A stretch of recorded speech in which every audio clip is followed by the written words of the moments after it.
तो ये कौन सी परफेक्ट स्ट्रेटजी एक आइडियली आप बच्चों को गाइड करेंगे यार कि इस तरीके से पढ़ के आप सिलेक्शन ले सकते हैं गवर्नमेंट सेक्टर का?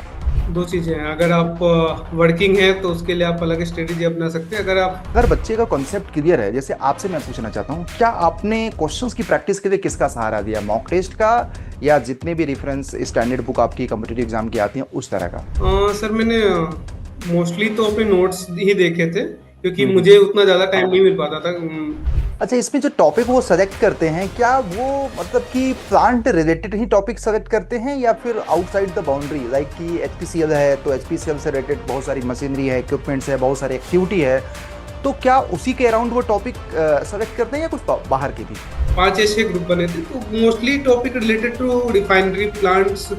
तो उसके बाद क्या पीआई का क्या एक्सपीरियंस रहता है, जैसे पर्सनल इंटरव्यू में किस तरह के क्वेश्चंस पूछते हैं, लाइक वो टेक्निकल राउंड टेक्निकल डोमेन से पूछते हैं या फिर चूंकि आप वर्किंग प्रोफेशनल हैं, क्योंकि मेरा ऑब्जर्वेशन तो है कि वर्किंग प्रोफेशनल को ज़्यादातर से वो जॉब वाला ही पूछते हैं, तो आपका अपना एक्सपीरियंस क्या है इस पे? सर मेरा मेरा तो जॉब रिलेटेड ही था। हाँ हाँ। मोस्टली सारे क्वेश्चन जॉब रिलेटेड ही थे कि यार, मतलब उसमें भी कुछ सिचुएशन बेस्ड थे। हेलो इंजीनियर्स, उम्मीद करते हैं आप बहुत अच्छे होंगे। दोस्तों, मैं आपका मेंटर आर के मिश्रा, इंजीनियर्स अड्डा पे सभी लोगों का स्वागत करता हूं। मेरे साथ आज के इस सक्सेस स्टोरी टॉक में, जिसको हम सब लोग हमेशा कवर करते हैं टॉपर्स टॉक पॉडकास्ट सीरीज में, रजनीश हैं। रिसेंटली एचपीसीएल का जो जूनियर एग्जीक्यूटिव पेपर आपका हुआ था, उसका फाइनल मेरिट आ चुका है, फाइनल रिजल्ट भी आ चुका है, ज्वाइनिंग भी बच्चों को पहुंच चुकी है। तो इनके साथ हम आज आप लोगों को बहुत इंपॉर्टेंट डिस्कशन के बीच में लाइव आए हैं। और क्विक मैं इस पूरे पॉडकास्ट का समरी बता देता हूं कि आज मैं रजनीश की सक्सेस स्टोरी के साथ साथ एचपीसीएल में आप ग्रुप टास्क और इंटरव्यू में क्या किस तरह के प्रोसेस देखने को मिलता है, और ये भी हम डिस्कशन करेंगे कि बहुत सारे लोग यार 2018 से या 2019 से 2020 से लगे होंगे बट सफलताएं नहीं मिल रही हैं। तो रजनीश से जानने की कोशिश करेंगे ऐसा इन्होंने क्या किया कि 2018 से उसके लगातार गवर्नमेंट सेक्टर की प्रिपरेशंस कर ही रहे हैं और आज एचपीसीएल में ये सेलेक्ट हुए हैं, राइट? तो सबसे पहले तो Rajnish, many many congratulation for your selection. And थोड़ा सा अपने बारे में क्विक एक बार रीकैप बच्चों को दीजिएगा, ताकि आप जब अपने बारे में बोलेंगे तो ज़्यादा बेटर रहेगा। Thank you sir, thank you so much. My name is Rajnish Kumar, और मैंने डिप्लोमा 2028 में कंप्लीट किया था with flying colours. I have secured 10 pointer in diploma, 10 CGPA, and after completing my diploma I went for BTech, and there also I got the gold medal.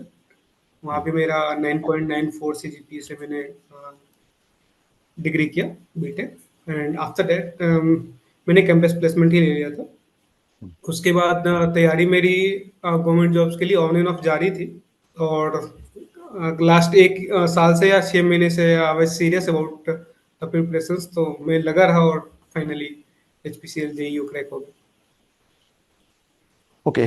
तो पहला question आपसे ये है कि 2018 से आप डिप्लोमा कंप्लीट करने के बाद कहीं ना कहीं दिमाग में आ गया था कि हमें गवर्नमेंट सेक्टर की तैयारी का, बट 2018 से लेके बीच में जब आप बीटेक करने चले गए तो लोड काफ़ी डिवाइड हो गया होगा और माइंडसेट भी डिवाइड हो गया कि यार बीटेक कर रहे हैं, अभी करेंगे या नहीं करेंगे। तो बीच में ब्रेक डाउन आ गया, लेकिन ये दिमाग से आपके निकला नहीं होगा कि हमें गवर्नमेंट सेक्टर में जाना है। अब चूंकि जब आप गवर्नमेंट सेक्टर में जाने का सोच रखे थे, तो बीच में आपने प्राइवेट सेक्टर में जाने का कैसे सोच लिया? सर एक्चुअली कॉलेज टाइम पे, मतलब बीटेक कंप्लीट होने से पहले ही कैंपस प्लेसमेंट हो गया था।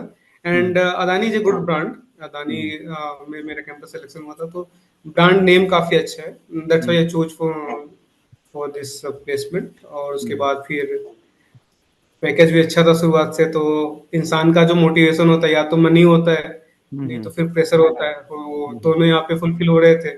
तो इंसान फिर क्या शिथिल हो जाता है या कंफर्ट जोन में आ जाता है। हम्म। बट एक दो साल बाद मैंने रियलाइज किया, एक साल बाद मुझे रियलाइज हो गया था कि और बेटर कुछ करना चाहिए, तो I started trying. Okay.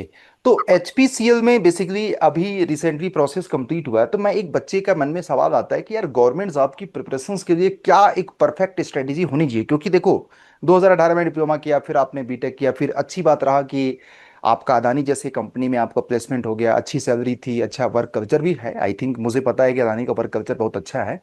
But फिर भी आपको लगा कि समथिंग और बेटर करना चाहिए। तो ये कौन सी परफेक्ट स्ट्रेटजी एक आइडियली आप बच्चों को गाइड करेंगे यार कि इस तरीके से पढ़ के आप सिलेक्शन ले सकते हैं गवर्नमेंट सेक्टर का? दो चीजें हैं। अगर आप वर्किंग है तो उसके लिए आप अलग स्ट्रेटेजी अपना सकते हैं। अगर आप हम बात करते हैं फ्रेशर्स की, तो हम्म। फ्रेशर्स के लिए ये है कि आपके पास सिंपल अमाउंट ऑफ टाइम है। अगर आप ड्यूरिंग डिप्लोमा फाइनल ईयर ही किसी भी प्रिपरेशन के लिए जाना चाहते हैं या डिग्री फाइनल ईयर में जाना चाहते हैं, तो आप आपका कॉलेज की स्टडी के अलावा अगर रोज के दो तीन तीन घंटे भी आप निकाल लेते, तो हम्म। 3 घंटे आप अगर कंटिन्यूअसली हर दिन बिना ब्रेक के निकाल लेते, तो दैट इज इनफ, आप किसी भी एग्जाम को क्रैक कर सकते हैं। उसके लिए बट ये होना चाहिए कि आपका जो आपने पढ़ाई की है उसका कॉन्सेप्ट क्लियर हो। अगर कॉन्सेप्ट क्लियर नहीं होता तो आपको फिर थोड़ा ज्यादा मेहनत करना पड़ेगा। बाकी अगर आपके कॉन्सेप्ट क्लियर है डिग्री या डिप्लोमा में, तो ये 2-3 घंटे की मेहनत हर रोज कंटिन्यूअसली आपके लिए सफाइस कर जाएगी आपकी प्रिपरेशन को क्रैक करने के लिए। इट मीन्स कॉन्सेप्ट बहुत जरूरी है, जितने भी आपके सब्जेक्ट हैं टेक्निकल या नॉन टेक्निकल का, उसका कॉन्सेप्ट आपका क्लियर होना बहुत जरूरी है। अच्छा एक चीज बताइए, अगर बच्चे का कॉन्सेप्ट क्लियर है, जैसे आपसे मैं पूछना चाहता हूँ, क्या आपने क्वेश्चंस की प्रैक्टिस के लिए किसका सहारा दिया, मॉक टेस्ट का या जितने भी रेफरेंस स्टैंडर्ड बुक आपकी कॉम्पिटेटिव एग्जाम की आती हैं उस तरह का? सर मैंने मोस्टली तो अपने नोट्स ही देखे थे, क्योंकि हम्म। मुझे उतना ज़्यादा टाइम नहीं मिल पाता था हम्म। वर्किंग आवर्स के बाद और ट्रेवलिंग के बाद, तो हम्म। वही देखा था मैंने। और एक या दो मॉक लगाए थे, बट क्या कॉन्सेप्ट मेरा पहले से क्लियर था। हम्म। और मेरे हिसाब से जो स्पेशल जेईओ का सीबीटी था, उसका डिफिकल्टी लेवल मॉडरेट ही था, हम्म। हार्ड कुछ नहीं था। तो अगर हम्म। आप अच्छे से 2 महीने भी केवल उसके लिए पढ़ लेते हैं, तो आपका सीबीटी आराम से निकल जाता। मैं मेरे केस में तो ऐसा था। बाकी अलग अलग स्टूडेंट्स के हिसाब से डिफिकल्टी लेवल वो डिपेंड करता है कि उनको क्या लगता है। तो it that means was for मैं मी। अगर मैं बोलूं तो जैसे हाथ में हमारे पास 5 उंगली है, तो ये वाली उंगली सबसे ऊपर है। इट मीन्स कि बच्चे भी पढ़ाई करने वाले कई तरह के होते हैं। किसी का आईक्यू बहुत अच्छा होता है, कम समय में कैच कर लेते हैं। तो मुझे लग रहा है कि आपके साथ वही वाला सीन है कि कम समय में ज्यादा चीजें कैच कैच कर लेते हैं। ऐसा बोल सकते हैं सर। मैं मतलब हमेशा से ही हार्ड वर्किंग रहा हूँ। आपको जैसे मैंने बताया था कि 10 सीजीपीए के अराउंड ही रहा है मेरा हमेशा। तो हम्म। कॉन्सेप्ट पहले से क्लियर था, तो थोड़ा सा एक रिवाइज ही करना था, तो उतने में हो हम्म। गया। ओके। तो बेसिकली मैं आपसे एक क्वेश्चन पूछना चाहता हूँ कि एचपीसीएल की प्रिपरेशन के लिए आपने जैसे कि बीटेक कंप्लीट करने के बाद आपका रिक्रूटमेंट जब आया, तो रिक्रूटमेंट के बारे में हम लोगों के बैच में भी इनरोल किया था क्या मैकेनिकल वगैरह का? हाँ सर, मैंने चैंपियन 1.0 में किया था इनरोल। उससे भी अच्छा। थोड़ा बहुत लेक्चर्स देखे थे। ओके। और उसके बाद एक हमने अभी रिसेंटली जस्ट आपका रिजल्ट जब आ गया था, तो ग्रुप टास्क और इंटरव्यू का भी कुछ एक सेशन वगैरह आप लोगों के साथ मॉक टेस्ट कराया था। उस तरह के सेशन आपको जर्नी में किस तरह से हेल्प किए? और मुझे एक बार ये भी बताइएगा कि जो हम लोगों ने यहाँ पे रिहर्सल किया, तो वहां पे किस तरह से ग्रुप टास्क में एक्टिविटी परफॉर्म करवाया गया और इंटरव्यू में थोड़ा सा ये भी, क्योंकि बच्चों को गाइड करेंगे तो ये जो फोबिया है ना, वो बच्चों का दूर हो जाएगा। आमतौर पे बच्चों में एक एंग्जाइटी रहती है। लोग कम सीबीटी तो क्लियर कर लेते हैं, लेकिन उसके बाद का क्या? सीबीटी हम्म। प्योरली थियरी और जो भी उनके बुक का नॉलेज होता है उस पे होता है। उसके बाद आता है शॉर्ट लिस्टिंग होने के बाद आगे क्या करें, लोगों के मन में ये सवाल आता है। तो हम्म। वहां पे मुझे काफी अच्छा लगा कि sir you are the first among the teachers जिन्होंने एक लिंक दिया था कि आप उस पे जाके अपना इंटरेस्ट दिखाइए और आप उनको ग्रुप में ऐड करके आपने फ्री ऑफ कॉस्ट जो जीटी और पीआई के लिए गाइडेंस देना चालू किया था। दैट वाज बहुत अच्छा था वो, और उससे लोगों को हेल्प भी मिली, एंड मुझे भी उससे हेल्प मिली। और मुझे एक चीज बताइएगा, ग्रुप टास्क में जो वहां पे करवाया गया था, किस तरह से एक्चुअल रियल लाइफ में देखा जाए तो वहां पे किस तरह से एक्टिविटी और किस तरह के क्वेश्चंस अराइज हुए थे, किस तरह का पैनल था, वो एक एक्सपीरियंस अपना शेयर करिएगा।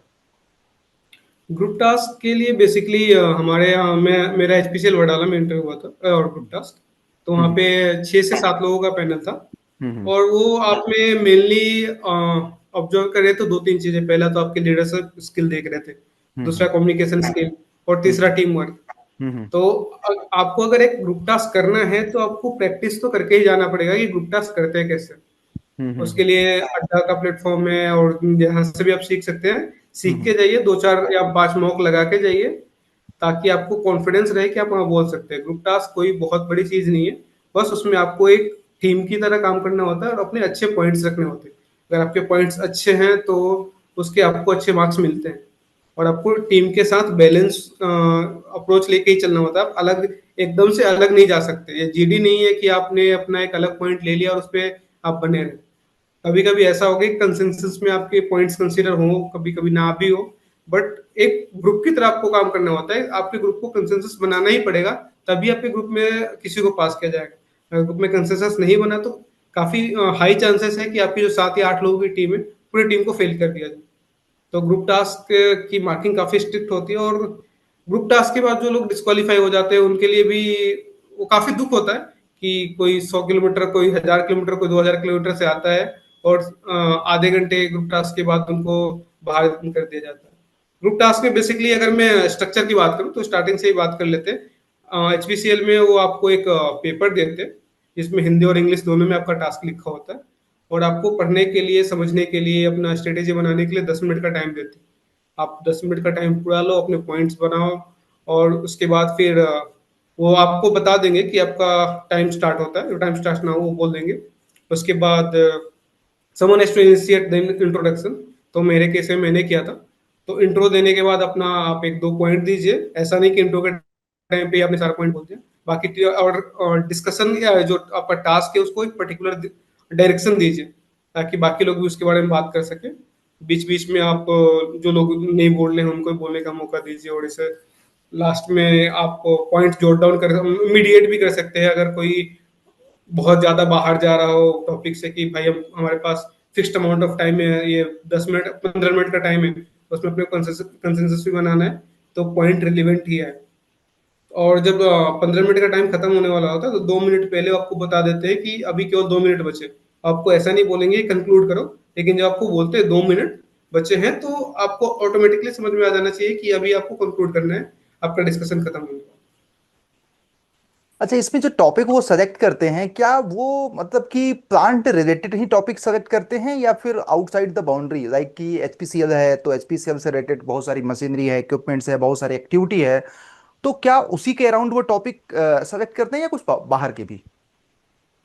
हमारे हम जिस दिन गए थे सर, वहाँ पे 5 या 6 ग्रुप बने थे। तो mostly topic related to refinery plants, और एक दो टॉपिक मैन्युफैक्चरिंग प्लांट के रिलेटेड ही था। तो हम्म। ये मोस्टली आपका ये जो कॉर्पोरेट सेक्टर है उसके अराउंड ही होगा।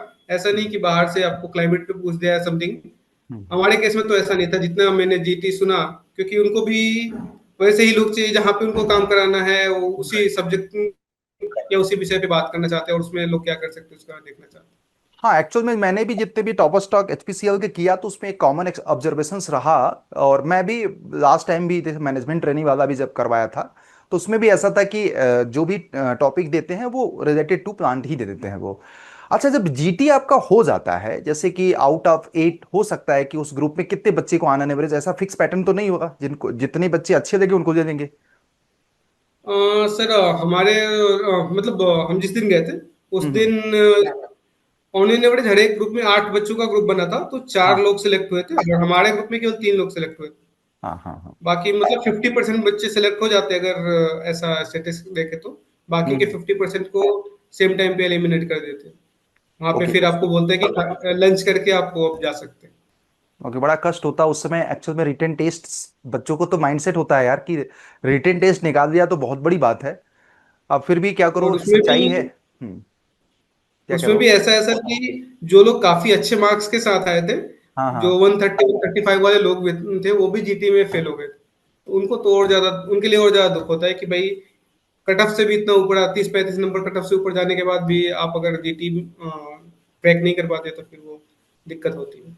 तो गाइज यार, यहाँ पे आप सब लोगों को जनवरी में गाइड करूंगा यार कि जब भी जा रहे हैं तो मॉक जरूर लगा दें, मतलब मॉक अटेम्प्ट हम लोगों के साथ कर लीजिए।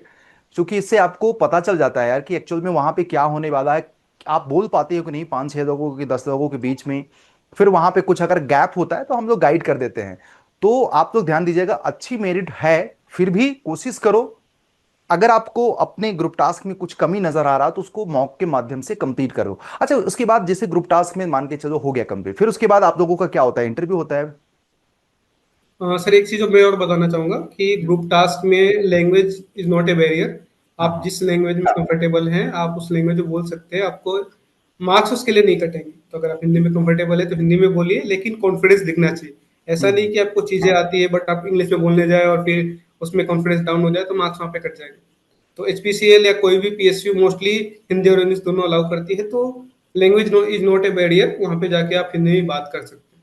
और डिप्लोमा लेवल के जॉब में तो कोई दिक्कत है नहीं वैसे। ओके। तो उसके बाद क्या पीआई का क्या एक्सपीरियंस रहता है? जैसे पर्सनल इंटरव्यू में किस तरह के क्वेश्चंस पूछते हैं? लाइक वो टेक्निकल राउंड, टेक्निकल डोमेन से पूछते हैं, या फिर चूंकि आप वर्किंग प्रोफेशनल हैं, क्योंकि मेरा ऑब्जर्वेशन तो है कि वर्किंग प्रोफेशनल को ज्यादातर से वो जॉब वाला ही पूछते हैं, तो आपका अपना एक्सपीरियंस क्या है इस पे? सर मेरा मेरा तो जॉब रिलेटेड ही था। हाँ हाँ। मोस्टली सारे क्वेश्चन जॉब रिलेटेड ही थे कि यार मतलब उसमें भी कुछ सिचुएशन बेस्ड थे कि हाँ अगर हाँ। ऐसा सिचुएशन आएगा आपका जॉब में तो आप क्या कर सकते हैं। बाकी हाँ जो लोग फ्रेशर्स थे जिनके पास हाँ। वर्किंग एक्सपीरियंस नहीं था उनसे टेक्निकल पूछा, और हाँ बढ़िया टेक्निकल पूछा, काफी डेप्थ हाँ। में जाके पूछा। हम्म। तो अगर आप फ्रेशर हैं तो आपको इन डेप्थ नॉलेज होना चाहिए। वो आपसे हर चीज पूछेंगे, हो सकता है कि आपको उनके इंटरव्यू के क्वेश्चन गेट लेवल के भी कभी कभी लग सकते हैं। तो हम्म। टेक्निकल में काफी अच्छा सवाल पूछते हैं। बाकी वर्किंग एक्सपीरियंस के लिए भी आपको वो इन डेप्थ जाके पूछते हैं आपसे। उन वो पता लगा लेंगे कि आपने कितना काम किया है। वो ऐसे ऐसे ऐसे क्वेश्चन पूछेंगे वहां पे। हमारे टाइम पे तो ऐसा था कि एक फोटो दिखा रहे थे कोई इंस्ट्रूमेंट का या एपरेटस का, और बोल रहे थे ये क्या है। जैसे काफी लोगों को अलग अलग टाइप के वॉल्स दिखाए, पूछा कौन सा वॉल है, बॉल वॉल है, बटरफ्लाई है, कौन सा वॉल है। ऐसे भी क्वेश्चन पूछे। मेरे टाइम पे मुझे कंप्रेसर दिखा के उसके कंपोनेंट्स पूछ रहे थे। तो ये भी है कि आपको ऐसे भी क्वेश्चन को एंटिसिपेट करके जाना है। ये कुछ भी आ सकता है। इट मीन्स कि प्राइवेट सेक्टर का जो काम है रियल होना चाहिए, फेक नहीं होना चाहिए, अदरवाइज वो समझ जाएंगे कि बंदे के पास नॉलेज नहीं है, ऐसे ही चीजें हैं। तो ऑब्वियस बात है यार, काम जब किए रहेंगे तो अच्छे से तो सारा चीज वेल एंड डिफाइन कर देंगे। तो मोटा मोटा मैं समराइज करूं कि यार वर्किंग वालों को ज्यादातर से वो अपना जॉब रिलेटेड ही चीज पूछेंगे, बट जो फ्रेशर्स होंगे उनमें टेक्निकल, मतलब कि आपका जो स्पेसिफिक डोमेन है वहां से ज्यादातर से पूछेंगे। और एचआर से एक या दो क्वेश्चन होते हैं मोस्टली, या फिर कभी कभी नहीं भी होते। ओके।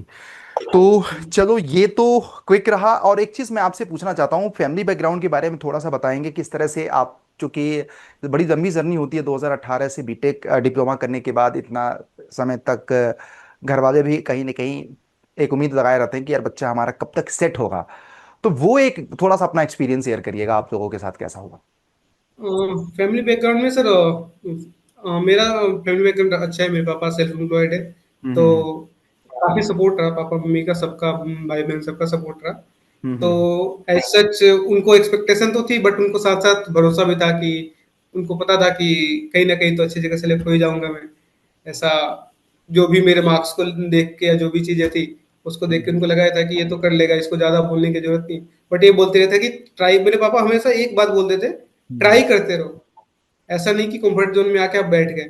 तो वो चीज मेरे काम आई कि ट्राई करते रहो, लगे रहो, कहीं ना कहीं तो हो ही जाएगा। मैं काफी बार फ्रस्ट्रेट हो जाता था कि भाई जॉब के साथ पढ़ाई नहीं हो पा रही।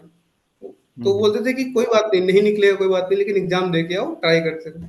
तो ये बात अंततः काम आई, और मेरा यहाँ स्पेशल का जी तो वाला। सिलेक्शन के बाद और सिलेक्शन के पहले का, मतलब ऐसा लग रहा है कुछ लाइफ में चेंजेस है, माइंडसेट में कुछ चेंज है, ऐसा लोगों की सोच में चेंज है कुछ? घर वालों की सर। हाँ हाँ, घर वालों का, घर वालों घर का, वालों पास में पड़ोस के लोगों का। पापा का तो यही कहना था कि मैं तो बोल ही रहा था आपको कि आपको आपका तो हो ही जाएगा, आप भी ट्राई नहीं कर रहे थे। तो हम्म। ऐसा था। बाकी आसपास में लोगों की नजर में आपकी इज्जत बढ़ जाती है। भले हम्म। ही आप प्राइवेट सेक्टर में कितने भी अच्छे पैकेज के पे काम करते हो, और हम्म। खास करके नॉर्थ इंडिया या नॉर्थ हम्म। ईस्ट इंडिया में तो ये कल्चर हम्म। है ही कि भाई गवर्नमेंट जॉब है तभी आपको रिस्पेक्ट मिलेगी। तो हम्म। काफी अच्छा एक्सपीरियंस है। सिलेक्ट होने के बाद लोग कॉन्ग्रेचुलेशंस के मैसेजेस कर रहे हैं, काफी खुश है सब। चलो ठीक है। तो और कुछ पॉइंट ऐड ऑन करना चाहेंगे? और कि हम यहाँ पे आई थिंक सारे ही पॉइंट्स डिस्कस कर दिए हैं। तो मोटा मोटा देखो गाइज, आप लोगों को रजनीश ने अपनी सारी जर्नी शेयर किया, और देखो हर किसी की जर्नी अलग होती है यार, ये बात आप जानते हैं। और हर किसी की जर्नी को एक दूसरे से कंपेयर नहीं किया जा सकता। जो रजनीश का जेन्युइन था, जो भी फैक्ट था, वो इन्होंने आपसे शेयर किया। और मुझे उम्मीद है कि इनकी जर्नी से आप लोगों को काफ़ी कुछ सीखने को मिलेगा। और एटलीस्ट जो लोग इनकी जर्नी को अपने इक्विवेलेंट मानते हैं तो वो ज़रूर एक बार कमेंट में बताइएगा कि सर सेम टाइप का प्रॉब्लम मेरे साथ भी है, या इसी तरह के प्रोसेस से मैं भी गुजर रहा हूँ। तो डेफिनेटली ये उसमें भी आपको गाइड भी करेंगे, और बाकी अदर पर्पल के बाकी लोग भी अगर किसी भी तरह का आपको डाउट है, किसी भी तरह का सजेशन है, तो वीडियो के नीचे कमेंट में पूछ लीजिएगा। एंड रजनीश, और कोई पॉइंट है आपके मन में? लास्ट पॉइंट सर मैं ऐड करना चाहता हूँ कि हम्म। अगर आप प्रिपरेशंस कर रहे हैं गवर्नमेंट जॉब की तो लगे रहिए।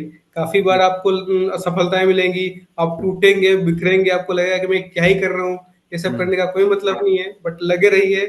वो आपका डिटर्मिनेशन है, जो परसिस्टेंस है, आपको कहीं ना कहीं किसी अच्छी जगह से सफलता की सीढ़ी चढ़ा ही देगा। बट लगे रहिए, असफलताओं से डर के छोड़ चीजों को छोड़ मत दीजिए, या कम के लिए सेटल मत हो जाइए। काफी टाइम पे ऐसा होता है कि लोग कम के लिए सेट हो जाता है, चलो ठीक है अब नहीं हो रहा मुझसे, मैं छोड़ रहा हूँ। हम्म। ऐसा भी होता है, बट छोड़िए मत, लगे रहिए, कहीं ना कहीं अच्छी जगह आपका हो जाएगा।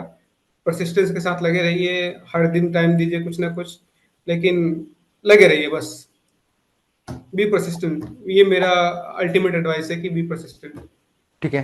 Thank you, thank you Rajnish. Thank you.